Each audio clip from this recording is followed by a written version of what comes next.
Hello, welcome to my Suzuki GSX-R750 rebuild video, part 4. In the last video you would have seen, if you watched it, that my friend Bob, who prepares all my race bikes, took a crashed 750 and made it wonderful again.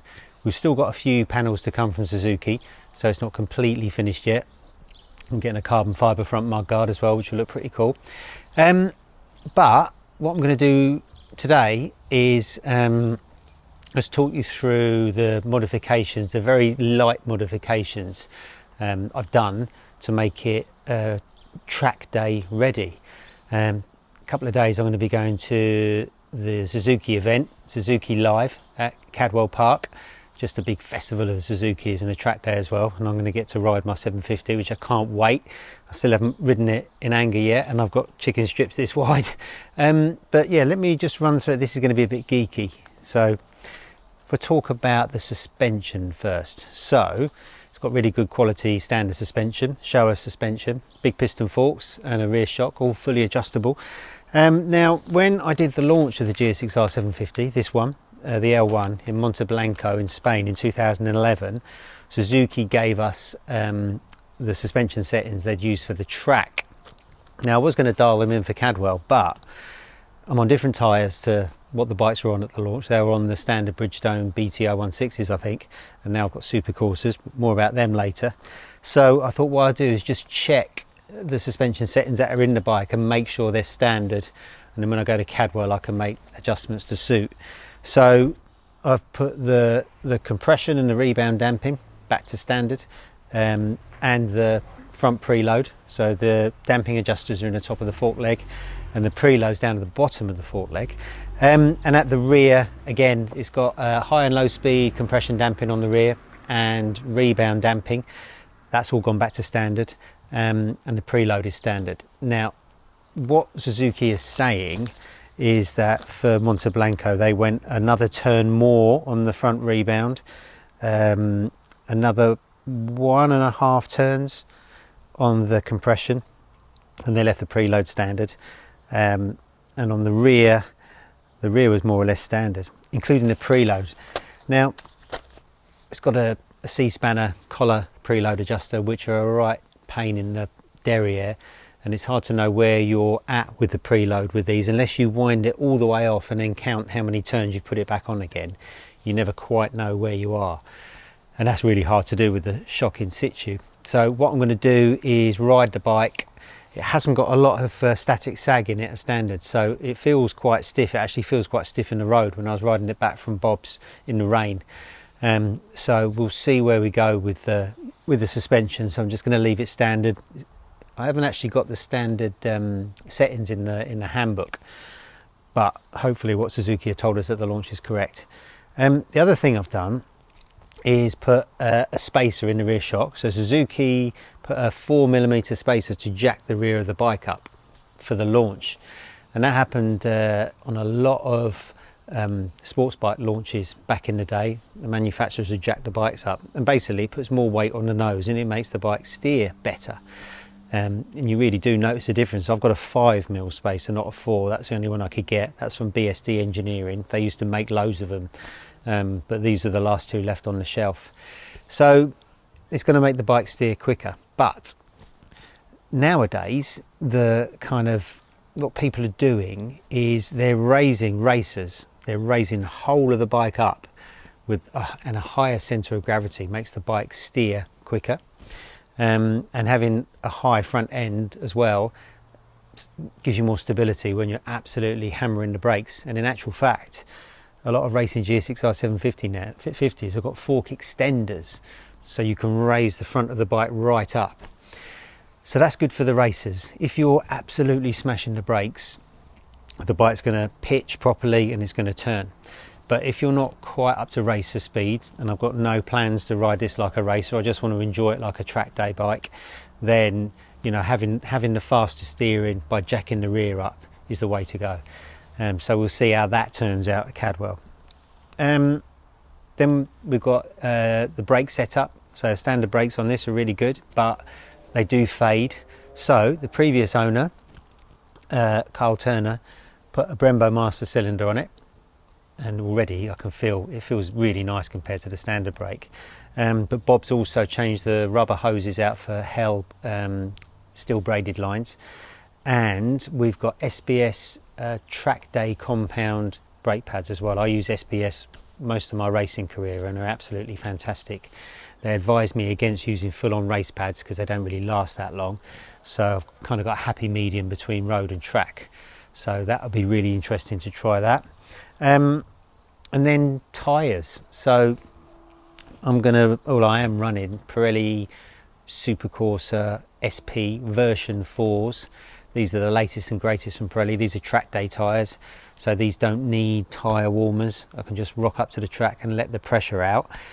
The good thing about the version 4s is that they're designed to run track pressures. So most road tyres, when you take them on track, you can't let that much air out of them because they need the air to kind of support themselves and to maintain the profile. But these are a little bit stiffer construction, and these are designed to keep their shape when you drop the pressures right down. And so I'm going to start at Cadwell. The cold pressures I'm going to start with, this is recommended from Pirelli, from 30.5 psi on the front and 25 rear. So that's the starting point. And then the working pressure, so when you come in from the track when they're absolutely red hot, is 33.5 front and 27.5 rear. So I'll keep an eye on those pressures. I've been using these same Supercorsas on my long-term KTM test bike, and they're fantastic. They're much better than I am. We've ridden them as well in Sicily in a group test between a BMW and a Panigale superbike, and rode them all day in like 40-degree heat, and they just kept sticking. Absolutely amazing. What I've also done is the standard rear tyre on this is a 180/55. Now I've gone for a 180/60, so slightly more balloon profile, and the rear wheel does look bigger. It looks fantastic. And obviously that's going to jack the rear of the bike up as well. So that's why I don't really want to make too many suspension changes, because this tyre is bigger than the standard one. And this was developed in Supersport racing, just so it's designed to have more contact patch when you're leant over on the shoulder. So I'm really looking forward to riding that. Gearing is standard apart from one tooth down on the front sprocket, just to give a little bit more acceleration out of corners. Riding up from down south up the motorway, the motor was a little bit buzzy, maybe revving at, I don't know, 6,000 odd at motorway speeds, probably a little bit too much, but I'm not going to do much motorway work anyway. And that lower gearing hopefully will help me launch out the Cadwell's corners a little bit better.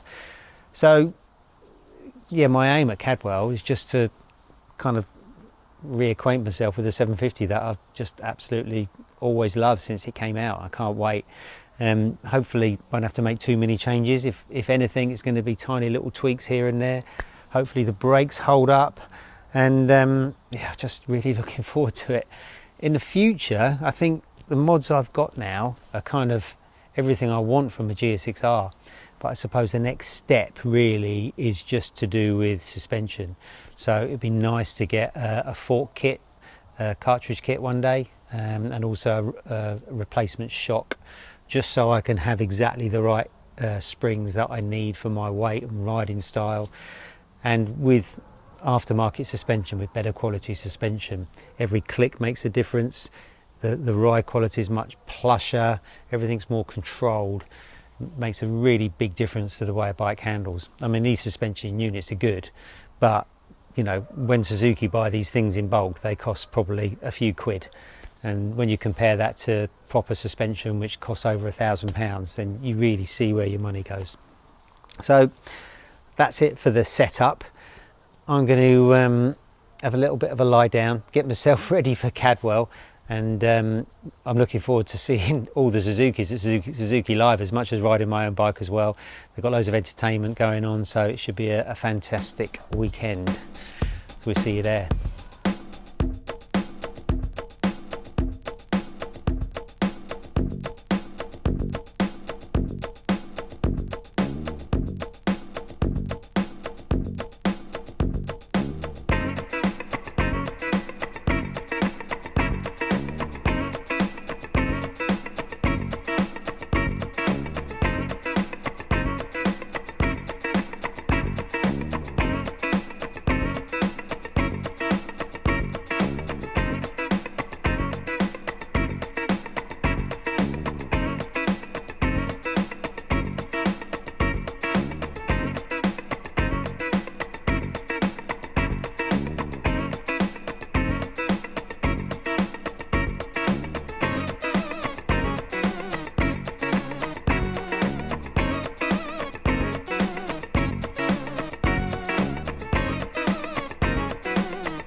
So finally made it to Suzuki Live at Cadwell. It's my house for the weekend. And my 750 is everything I hoped it would be. It's absolutely fantastic. So suspension setting wise, I actually haven't touched it. The preload is pretty much perfect in standard trim, both ends. The damping adjustments are perfect. If I was chasing lap times, which I'm not, I'm just out having a nice time, you know, I might make some tweaks, but just as it is, it's perfect. The brakes work superbly with the new lines and the SBS pads and the master cylinder, they don't fade. The lower gearing just gives it a little bit more pep coming out the corners. The tyres, absolutely fantastic. They feel like racing tyres on a bike like this. I really wouldn't want to go any more. I wouldn't need race compound tyres. These are the SPs. And the rear shock jack up, the 5mm taller rear shock really helps the bike turn. So I've got absolutely no complaints about it. It's so much fun to ride. But it took a while to get used to, because I'm so used to riding 1000cc's and racing 1000cc, and the riding style is just to get into the corner fast, turn the bike and power out. When you do that on this, it hasn't really got the guts to pull out corners. It feels quite flat.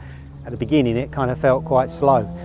But then you kind of got to figure out how it likes to be ridden. You kind of got to ride it like a 600, got to let go of the brakes and just run more and more corner speed.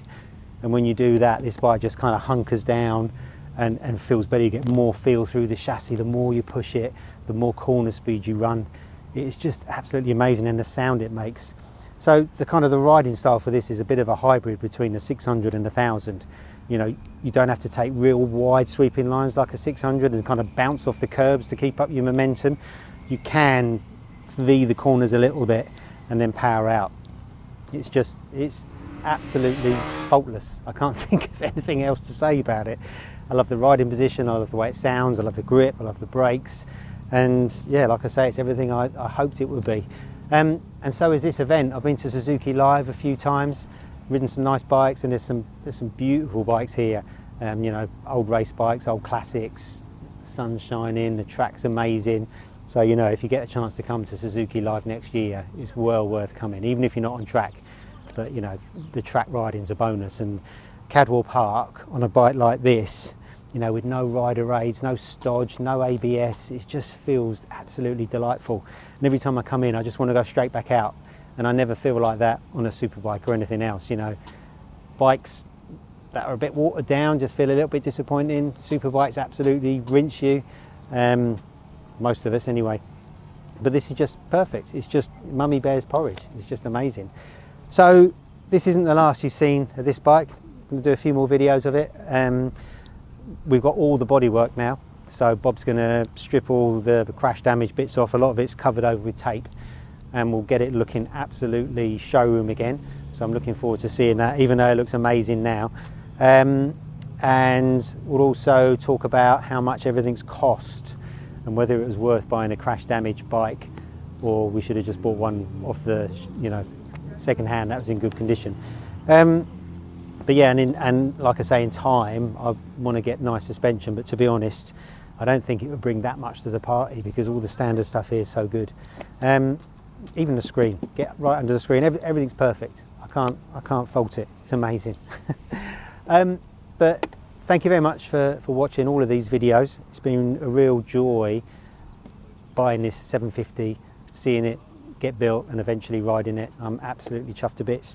If you enjoyed it, please like and subscribe, and stay tuned for more videos like this coming soon.